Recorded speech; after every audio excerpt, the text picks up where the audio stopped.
21대 마지막 정기국회가 끝나갑니다. 국회는 본회의를 열어서 주요 안건을 처리하고 있는데요. 국회 취재기자 연결해서 자세한 내용 들어보겠습니다. 장윤희 기자, 본회의 상황 전해주시죠. 네, 국회입니다. 먼저 조희대 대법원장 후보자에 대한 임명 동의안 표결은 가결됐습니다.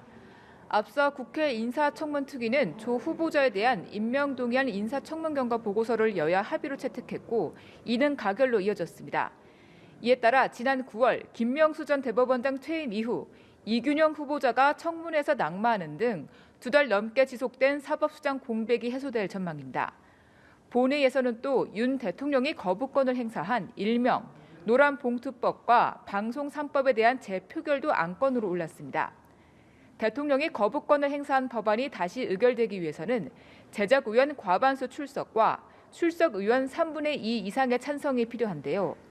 전체 의석의 3분의 1 이상인 국민의힘이 법안 반대를 당론으로 추진해 재표결은 정족수 미달로 부결될 것으로 보입니다.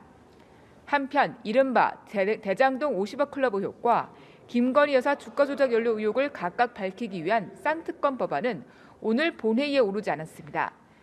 내년도 예산 처리는 다음 본회의로 미뤄졌습니다. 여야는 11일부터 12월 임시국회를 다시 열어 예산 협상에 속도를 내고 오는 20일 다시 본회의를 열어 처리하기로 공식 합의했습니다. 네, 장 기자, 정기국회가 끝나면서 여야 모두 본격적인 총선 준비에 돌입하는 모습인데 여야 공이 인재 영입에 공을 들이고 있다면서요? 네, 그렇습니다. 먼저 국민의힘이 발표했는데요. 국민의힘 인재영입위원회는 오늘 1호 국민 인재 명단을 발표했습니다. 먼저 이수정 경기대 범죄심리학과 교수, 삐뽀삐뽀 119 소아과의 저자 하정훈 소아청소년과 의원 원장, 이재명 저격수로 불리는 구자룡 변호사, 탈북자 출신의 박충권 현대제철 연구원, 윤도현 자립준비 청년 지원 단체 대표가 이름을 올렸습니다. 이철규 위원장은 청년과 여성, 아동, 탈북민 등 사회적 약자를 대변하고 국민 안전 전문가로서 사회에 큰 기여를 한 분들이라 평가했습니다. 더불어민주당 인재영입위원회는 다음 주 월요일부터 당에 추천할 인재를 영입하는 영입식을 진행합니다.